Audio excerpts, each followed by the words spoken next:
ಮಳಿರಾಯನ ಕೃಪೆಯಿಂದ ನಮ್ಮ ಹೊಲದಲ್ಲಿ ನಾವು ಸಜ್ಜೆಯನ್ನು ಬೆಳೆದಿದ್ವಿ.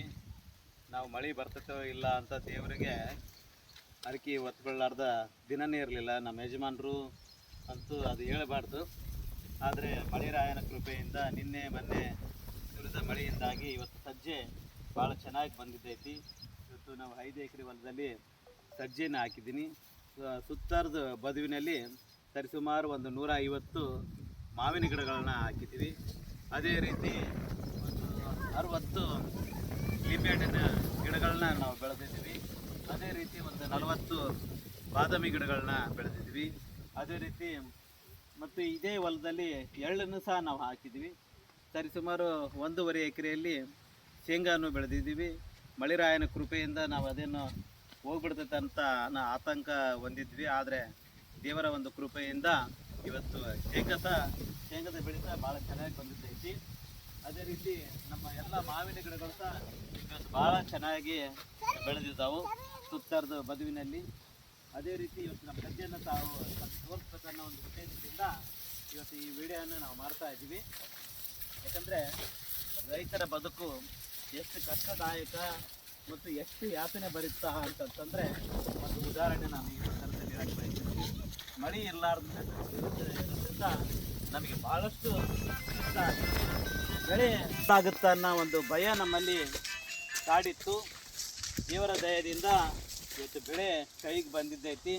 ವರ್ಣನ ಕೃಪೆ ಆಗಿದ್ದೈತಿ. ಇನ್ನೊಂದು ಮಳೆ ಬಂದರೆ ನಮ್ಮ ತುಂಗಭದ್ರಾ ನದಿ ಒಡಲು ತುಂಬಬೇಕು. ಭತ್ತ ಬೆಳೀತಿರುವ ನಮ್ಮ ರೈತರಿಗೆ ನ್ಯಾಯ ಆಗಬೇಕು. ಆ ನಮ್ಮ ರೈತರಿಗೆ ಗಂಗಾವತಿ, ಕಂಪ್ಲಿ ಮತ್ತು ಇಡೀ ರಾಜ್ಯದಲ್ಲಿರುವಂಥ ರೈತರಿಗೆ ಒಳ್ಳೆಯದಾಗಬೇಕು. ಮಳೆರಾಯ ಮಳೆ ಬರಲಿ ಅಂತ ದೇವರಲ್ಲಿ ಸಹ ನಾನು ಸಹ ಪ್ರಾರ್ಥಿಸ್ತೀನಿ. ಯಾಕಂದರೆ ನಮ್ಮ ರೈತರ ಬದುಕು ಭಾಳ ಕಷ್ಟದಾಯಕವಾದ ಬದುಕು. ಮಳೆ ಇಲ್ಲ ಅಂತಂದರೆ ಬೆಳೆನೇ ಇಲ್ಲ. ಇವತ್ತು ಮಳೆ ಬರ್ತಾ ಇದೆ, ಚೆನ್ನಾಗಿ ಆಗ್ತಾಯಿದೆ. ತುಂಗಭದ್ರಾ ನದಿ ಸಹ ಒಳ ಹರಿವು ಹೆಚ್ಚಾಗಲಿ, ಆ ವರ್ಣನ ಕೃಪೆ ನಮ್ಮ ರೈತರಿಗಾಗಲಿ. ಯಾಕಂದರೆ ಇವತ್ತು ಬೆಳೆ ಇಲ್ಲಾರ್ದಂಗೆ ರೈತರು ಸಂಕಷ್ಟದಲ್ಲಿ ಸಿಲುಕಿದ್ದಾರೆ. ಹಾಗಾಗಿ ಆ ವರ್ಣ ದೇವನಲ್ಲಿ ನಾವು ಕೇಳ್ಕೊಳ್ಳೋದಿಷ್ಟೇ, ಮಳೆರಾಯ ಬರಲಿ. ಯಾಕಂದರೆ ರೈತರು ಇವತ್ತು ನಾವು ಗೊಬ್ಬರ ಎಲ್ಲವನ್ನು ತಂದು ಎಲ್ಲವನ್ನು ಹಾಕಿ ಮಳೆ ಬರಲಿಲ್ಲ ಅಂತಂದರೆ ಭಾಳ ಕಷ್ಟ ಆಗುತ್ತೆ. ಅದೇ ರೀತಿ ಇವತ್ತು ಶೇಂಗಾ ನೋಡಿ, ಮಳೆ ಇರಲಿಲ್ಲ ನಮಗೆ ಭಾಳ ಕಷ್ಟ ಆಗ್ತಾಯಿತ್ತು.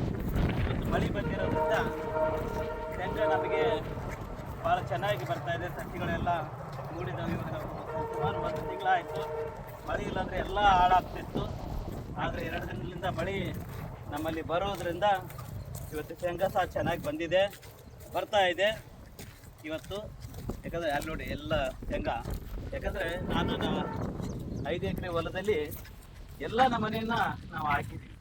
ಯಾಕಂದರೆ ಮನೆಗೆ ಬೇಕಾಗಿರುವಂಥ ಎಲ್ಲ ನಮನೆ ಹಣ್ಣುಗಳು ಮತ್ತು ದಿನನಿತ್ಯ ನಮಗೆ ಬೇಕಾಗಿರುವ ಪಾಲಕ್ ಆಗಿರ್ಬೋದು, ಕೊತ್ತಂಬರಿ ಆಗಿರ್ಬೋದು, ಕರಿಬೇವು ಆಗಿರ್ಬೋದು, ಅದೇ ರೀತಿ ಹುಣಸಿಕಾಯಿ ಆಗಿರ್ಬೋದು, ಇವೆಲ್ಲವನ್ನು ಸಹ ನಾವು ಆರ್ಗ್ಯಾನಿಕ್ ಆಗಿ ಯಾವುದೇ ಥರದ ಔಷಧಿಯನ್ನು ಸಿಂಪಡಿಸದೆ ಎಲ್ಲವನ್ನು ಇವತ್ತು ಮನೆಗೆ ಬೇಕಾಗಿರುವ ಎಲ್ಲವನ್ನು ಬೆಳೆಯುವಂಥ ಕೆಲಸ ಮಾಡ್ತಾಯಿದ್ದೀವಿ. ಮೆಣಸಿಕಾಯಿ ಸಹ ನಾವು ಇವತ್ತು ಹಾಕಿದ್ದೀವಿ. ಲಿಂಬೆಹಣ್ಣು ಸಹ ಚೆನ್ನಾಗಿ ಬಂದಿದೆ. ಆಮೇಲೆ ಯಾವ್ಯಾವ ಸೀಸನ್ನಿಗೆ ಯಾವ್ಯಾವ ಹಣ್ಣುಗಳು ಬೇಕು ಆ ಹಣ್ಣಿನ ಎಲ್ಲ ಗಿಡಗಳನ್ನು ನಾವು ಹಾಕಿದ್ದೀವಿ. ಈ ನಿಟ್ಟಿನಲ್ಲಿ ಮನೆಗೆ ಸಹ ಅನುಕೂಲ ಆಗುತ್ತೆ. ತೆಂಗಿನಕಾಯಿ ಗಿಡಗಳನ್ನು ಸಹ ಚೆನ್ನಾಗಿ ಹಾಕಿದ್ದೀವಿ. ಸರಿಸುಮಾರು 40 ಇದ್ದಾವೆ, ಅವು ಸಹ ಚೆನ್ನಾಗಿ ಬಂದಿದ್ದಾವೆ. ಕರಿಬೇವಿನ ಗಿಡ ಒಂದು 40 ಹಾಕಿದ್ದೀವಿ, ಅದನ್ನು ಚೆನ್ನಾಗಿ ಬಂದಿದೆ. ಇವತ್ತು ಶೇಂಗಾ ಇಲ್ಲಿ ನೋಡ್ಬೋದು ನೀವು, ಎಲ್ಲ ರೈತರು. ನಾನು ಸಹ ಅನೇಕ ಯೂಟ್ಯೂಬ್ಗಳಲ್ಲಿ ನಾನು ನೋಡ್ತಾ ಇರ್ತೀನಿ ಯಾವ ರೀತಿ ಬೆಳಿಬೇಕು. ಯಾಕಂದರೆ ನಮ್ಮ ಹಿರಿಯ ಯಜಮಾನರಿದ್ದಾರೆ, ಅವರು ಭಾಳಷ್ಟು ನೋಡ್ಕೊಂಡು ಹೋಗೋದ್ರಿಂದ ಇವತ್ತು ಬೆಳೆ ಚೆನ್ನಾಗಿ ಬರ್ತಾಯಿದೆ. ನಮ್ಮ ಯಜಮಾನರ ಒಂದು ಸಹಕಾರ ಮತ್ತು ಅವರು ಸತತವಾಗಿ ಇದನ್ನು ಮಾಡ್ತಾಯಿದ್ದಾರೆ. ಅದರ ಜೊತೆಯಲ್ಲಿ ಇವತ್ತು ಕಳೆ ಬರಲಿ ಇನ್ನೊಂದಾಗಲಿ ಆಗಿಂದಾಗಲೇ ನಾವು ತೆಗೆಯುವಂಥ ಕೆಲಸವನ್ನು ಮಾಡ್ತಾಯಿದ್ದೀವಿ. ಬೆಳೆ ಯಾಕಂದರೆ ರೈತರ ಬದುಕು ಭಾಳ ಕಷ್ಟ ಅನ್ನೋ ಒಂದು ಸದುದ್ದೇಶದಿಂದ ಇವತ್ತು ದೇವರ ಕೃಪೆ ರೈತರ ಮೇಲೆ ಇರಬೇಕು. ಸರ್ಕಾರ ಸಹ ರೈತರ ಬೆನ್ನೆಲುಬಾಗಿ ನಿಂತು ಕೆಲಸ ಮಾಡಬೇಕು. ಯಾಕಂದರೆ ನಮ್ಮ ಕೊಪ್ಪಳ ಜಿಲ್ಲೆ ಬರಗಾಲ ಜಿಲ್ಲೆ ಎಂದು ರಾಜ್ಯ ಸರ್ಕಾರ ಘೋಷಣೆ ಮಾಡಬೇಕಂತ ಈ ಸಂದರ್ಭದಲ್ಲಿ ಹೇಳ್ತೀವಿ. ಇವತ್ತು ನಮಗೆ ಮಳೆ ಬಂದಿದೆ. ಇವತ್ತು ಕುಕ್ಕನೂರು, ಯಲಬುರ್ಗ, ಕನಕಗಿರಿ, ದೇವಲಾಪುರು ಅನೇಕ ಭಾಗಗಳಲ್ಲಿ ಬಸರಕೋಡು, ಕರ್ಚಾಡು, ಕಪ್ಪಗಲ್ಲು, ಈ ಒಣ ಭೂಮಿ ಇರುವ ಮುಸ್ಗಟ್ಟಿ, ಬಾದನಟ್ಟಿ, ಆಮೇಲೆ ಇಲ್ಲಿ ನಮ್ಮ ಕೊಪ್ಪಳ ಜಿಲ್ಲೆಯಲ್ಲಿ ಮುಂಡ್ರಿಗಿ ಆಗಿರ್ಬೋದು, ಈ ಭಾಗದಲ್ಲೆಲ್ಲ ರೈತರು ಕಷ್ಟದಲ್ಲಿದ್ದಾರೆ. ಅದೇ ರೀತಿ ನಮ್ಮ ಬಂಕಾಪುರ ಇರ್ಬೋದು, ವೆಂಕಟಗಿರಿ ಇರ್ಬೋದು, ಇರ್ಕಲ್ಗಡ ಇರ್ಬೋದು, ಈ ಭಾಗದಲ್ಲೆಲ್ಲ ರೈತರಿಗೆ ಮಳೆ ಇರಲಾರ್ದಕ್ಕೆ ಅವರು ಹಾಕಿದಂಥ ಬೆಳೆ ಸಂಪೂರ್ಣವಾಗಿ ಹಾಳಾಗಿ ಹೋಗ್ಬಿಟ್ಟಿದ್ದೈತಿ. ಅದಕ್ಕಾಗಿ ನಮ್ಮ ರಾಜ್ಯ ಸರ್ಕಾರಕ್ಕೆ ಮಾನ್ಯ ಮುಖ್ಯಮಂತ್ರಿಗಳಾದ ಡಿ ಕೆ ಶಿವಕುಮಾರ್ ಅವರಿಗೆ ನಾನು ಒತ್ತಾಯನ ಮಾಡ್ತೀನಿ. ಕೂಡಲೇ ನಮ್ಮ ಕೊಪ್ಪಳ ಜಿಲ್ಲೆಯನ್ನು ಬರಗಾಲ ಪ್ರದೇಶ ಅಂತ ಘೋಷಣೆ ಮಾಡಿ ರೈತರಿಗೆ ನ್ಯಾಯವನ್ನು ಕೊಡುವಂಥ ಕೆಲಸ ಮಾಡಬೇಕು. ಅವರು ಪ್ರತಿ ಎಕರ್ಗೆ ಬೆಳೆಗೆ ಇಷ್ಟಂತ ನಿಗದಿ ಮಾಡಿ ಅವರ ಜೀವನ ಮಟ್ಟ ಸುಧಾರಿಸಲಿಕ್ಕೆ ತಾವು ಸಹಕಾರ ಮಾಡಬೇಕಂತ ಮಾನ್ಯ ಮುಖ್ಯಮಂತ್ರಿಗಳಾದ ಡಿ ಕೆ ಶಿವಕುಮಾರ್ ಸಾಹೇಬರಲ್ಲಿ ನಾನು ವಿನಂತಿಯನ್ನು ಮಾಡ್ಕೊಳ್ತಾ ಇದ್ದೀನಿ. ಯಾಕಂದರೆ ನಮ್ಮ ಕೊಪ್ಪಳ ಜಿಲ್ಲೆಯ ರೈತರು, ಬಳ್ಳಾರಿ ಜಿಲ್ಲೆಯ ರೈತರು ಭಾಳ ಕಷ್ಟದಲ್ಲಿದ್ದಾರೆ. ಆ ನಿಟ್ಟಿನಲ್ಲಿ 2 ಜಿಲ್ಲೆಯನ್ನು ಬರಗಾಲ ಪ್ರದೇಶ ಅಂತ ಘೋಷಣೆ ಮಾಡಿ ರಾಜ್ಯ ಸರ್ಕಾರ ಮತ್ತು ಕೇಂದ್ರ ಸರ್ಕಾರ ಒಂದು ಅನುದಾನನ ಬಿಡುಗಡೆ ಮಾಡಬೇಕಂತ ಈ ಸಂದರ್ಭದಲ್ಲಿ ಕೇಳಿ ನಾನು ರೈತರಿಗೆ ಮತ್ತು ರಾಜ್ಯ ಸರ್ಕಾರಕ್ಕೆ ಮನವಿ ಮಾಡ್ತೀನಿ. ರೈತರು ಯಾವುದೇ ರೀತಿಯ ಧೃತಿಗೆಡಬೇಡಿ, ಯಾವುದೇ ರೀತಿ ತೊಂದರೆಗೆ ಈಡಾಗಬೇಡ್ರಿ.